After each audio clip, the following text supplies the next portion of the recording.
All right. What's up, guys? I hope you're doing well. James here from jamesdforsythe.com. So I wanted to come on here and go over a recent speech given by or I guess technically testimony, but whatever. Uh, um, from the Federal Reserve's Vice Chair for Supervision, Michael S. Barr. Basically, this was given, looks like about 7 or 8 days ago, on November 15th, 2022. And basically, he goes over 6 of his kind of regulatory and supervision priorities, one by one. And I've noticed as I was going through the testimony that it's pretty much like I've gone over pretty much each one individually in separate videos, at least a little bit more in depth. So I will throw cards up into the corner as they kind of come along, for the videos that I find that are applicable for that section, right? And so to get started, from his own words, so while safety and fairness may seem distinct, they are interwoven. Financial instability disproportionately harms those who are economically vulnerable, so making the financial system safer is making it fairer. And unfair practices can make the financial system riskier. As we saw in the GFC, he looks forward to pursuing both of these goals during his time as the Vice Chair of Supervision, right? And so this is also accompanying the recent publishing of the Federal Reserve Supervision and Regulation report, which is kind of in the pipeline after I finish the financial stability report.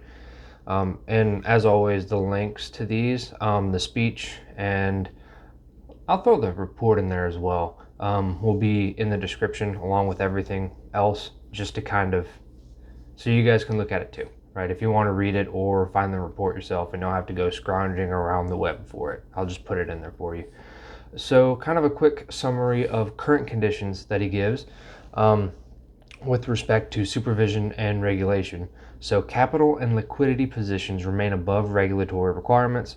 The Federal Reserve Supervisory Stress Test conducted earlier this year, I did a few videos on those whenever they happened, this is like February or March era-ish, showed that large banks had sufficient capital to maintain their lending to support the economy through the stressful conditions simulated by the stress test, right?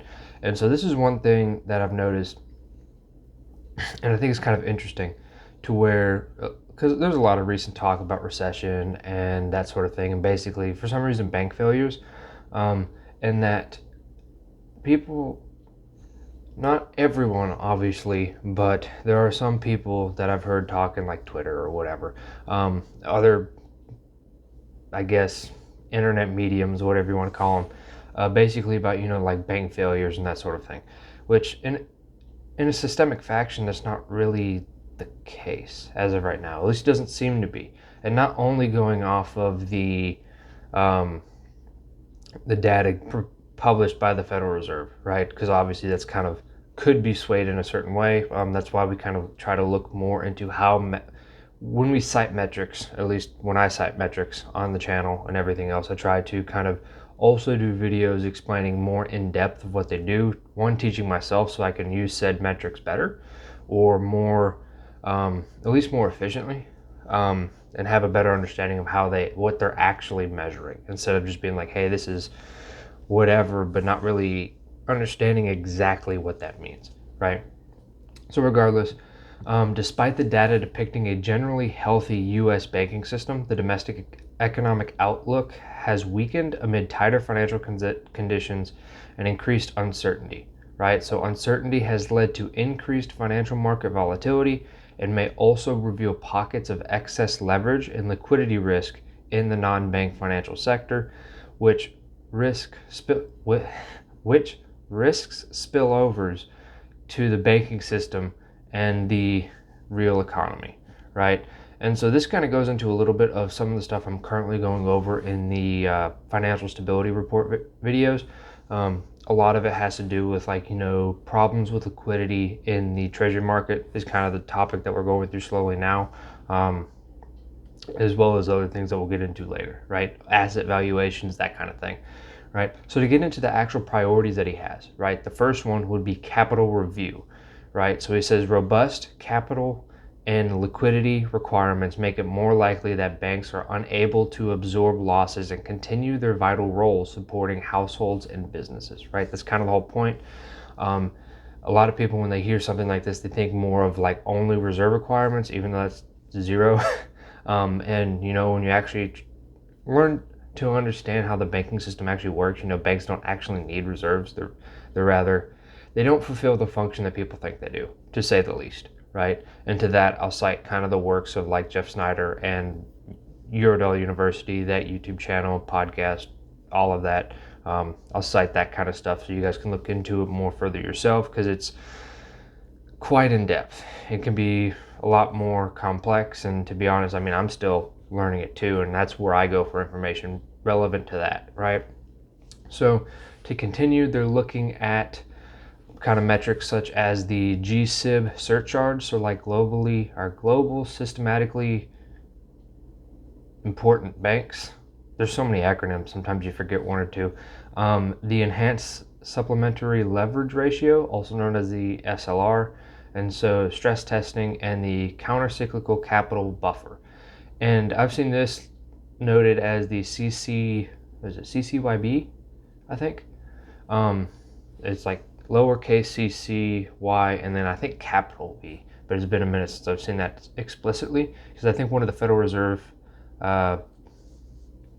governors was talking about that specifically, and she cited some work and how they weren't actually putting much weight into it. So anyways, and to kind of summarize the whole capital requirements that he's talking about, so the capital framework should be forward-looking, should be tiered so that the highest standards apply to the riskiest firms, and should support a safer and fair financial system. So all of these are kind of concepts that we've talked a bit more in depth on this channel, like with the tiers, and looking into how an overabundance of regulation can basically constrict community banks specifically. I have a few videos on that specifically, which also, if you go to that video, which I will be putting that as a card, because it's actually, the concepts that I discuss in there are very applicable to a few of the priorities he lists here, right? So the next would be resolution. Basically, if a bank becomes bankrupt or insolvent, how is that taken care of, such as living wills and that sort of thing. So he says merger activity and organic growth have increased the size of large banks, which could complicate efforts by regulators to resolve those firms upon failure without disruption to customers and counterparties. So basically, how do you resolve bank failures in a way? Like who gets paid, that sort of thing. The next would be merger review. So mergers are often a feature of vibrant sectors, but the advantages that firms seek to gain through mergers must be weighed against the risks that mergers can pose to competition, consumers, and financial stability, right? And so a merged institution may be able to provide a wider range of products and services at lower prices, but if there is concentration, mergers could also reduce competition and access to financial services through higher prices or a reduced range of services. In addition, mergers of larger, more complex firms may pose risks to the financial stability. And with more of this is these past three priorities that we've been talking about, so merger review, resolution, and the capital requirements, all kind of point to one video I did about basically the end of community banks, going over something from, I believe it was Governor Michelle Bowman, but that's kind of off the top of my head. I believe it was one of her speeches. I may be wrong, but either way, I went over something called the Cassidy tool, which I showed in the video, and I also on a blog post in my website actually show like screenshots of the tool and kind of to give you an idea what it looks like, provided with links, that sort of thing. So the Cassidy tool is basically the competitive analysis and structure source instrument for depository institutions. Really long acronym. I don't know why they do this, to be honest, but it is what it is. But basically it shows like, if a certain merger is to happen, and they have an index for this specifically, and it's a lot basically like, if it goes above a certain range or moves before a certain much, you're having too much kind of concentration of power as they deem in that whatever banking market.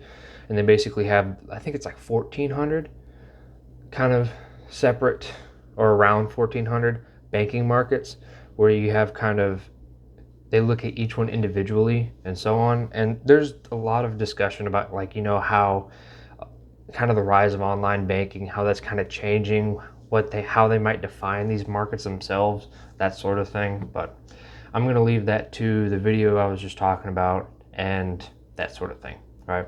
And links to like those speeches, a tool, and everything else will be in that other video, right? So the next priority would be crypto activity. With everything that's been going on and it being a relatively new industry in the grand scheme of things, right? It's not surprised that that's what they're going to talk about. I've been doing, I can't even count how many videos on this sort of thing. Basically, it seems to be rather unanimous that more regulation needs to happen from their points of view. To what degree is different. So basically what he has to say about it: so many innovations also carry risks, which can include liquidity runs, the collapse of asset values, misuse of customer funds, fraud, theft, manipulation, and money laundering. All things they pretty much always talk about with respect to financial stability, or when they need to add more regulation to whatever sector it happens to be. It's pretty much the categories they seem to always have. So with recent events, it should remind us of the potential for systemic risk if interlinkages develop between the crypto system that exists today and the traditional financial system. Crypto asset-related activity requires effective oversight that includes safeguards to ensure that crypto companies are subject to similar regulatory safeguards as other financial service providers, right? And this goes into the whole like same service, same use, same regulation concept that I've gone over constantly, right?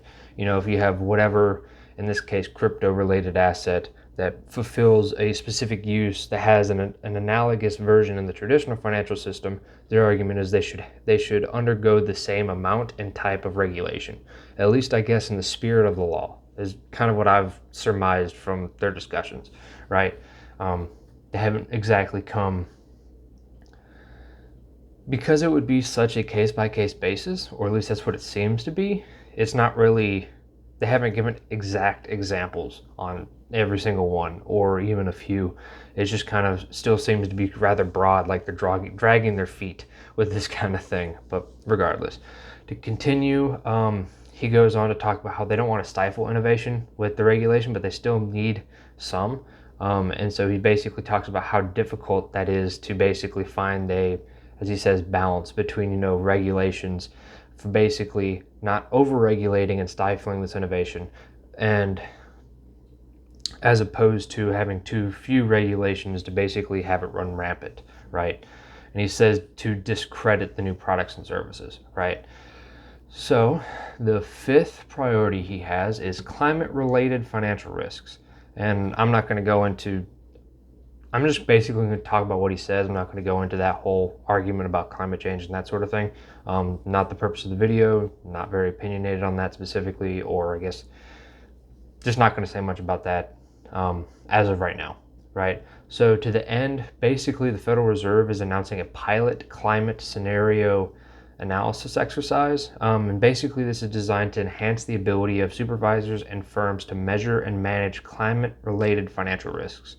So not necessarily how these financial firms or banks or whatever the case may be, from kind of measuring their, I guess, effect or investment into, I'll say, negative climate change sort of things. That seems to be more the realm of like carbon credits and net zero and those regulations and stuff, which is not what this is supposed to be. Basically, this is basically a scenario analysis, as he says, in which the resilience of financial institutions is assessed under different hypothetical climate scenarios. And basically it's to measure these climate-related financial risks. What risks does climate change pose on the financial system, not the other way around? Excuse me. That being said, this is different from the bank stress test that they already have, and it's basically just exploratory in nature, and he says will not have any capital consequences. I'd say at least as of right now, right? So the final priority he has is operational resilience, something you'd always want in a monetary and banking system. Like if you have any form of system, you want it to operate and be resilient from these types of things, because you don't want these bank failures and that sort of thing, right? And so he basically attributes this to technology-based failures, like cyber incidents. He also throws in pandemics in there and other natural disasters. So such events combined with banks' growing reliance on third-party service providers expose them to a range of operational risks, which are often difficult to anticipate. Basically, volatility and uncertainty in the actual structure of the system itself, right? And so how is he going to, or he's looking at, and it is one of his priorities as the new vice chair of regulation and supervision. I forgot when he was sworn in. It wasn't too long ago, if I remember correctly. I don't know if he says it explicitly in the speech. He just says earlier this year. I remember I went over when he was, but I forgot which month it was. But regardless, that's kind of the whole point, right? So basically, he has 6 main priorities for supervision and regulation from the point of view of the Federal Reserve as of right now. What he does with this, we'll see, pretty much. So just to kind of reiterate those priorities, he has capital review, resolution, merger review, crypto activity, climate-related financial risks, and operational resilience. All of which probably excluding climate-related financial risks, because this is relatively new, so to speak, at least in the grand scheme of things. I already have videos on, at least to some depth, right? And so I'll kind of leave those to be cited and not make this video obnoxiously long, at least. But yeah, the links to the speech and the actual report for supervision and review will be in the description. I'll put those in there so you guys can find them and throw cards in there as I find them, right? So anyways, I'm going to leave this one here. I hope you guys have a good night, and I will see you on the next one.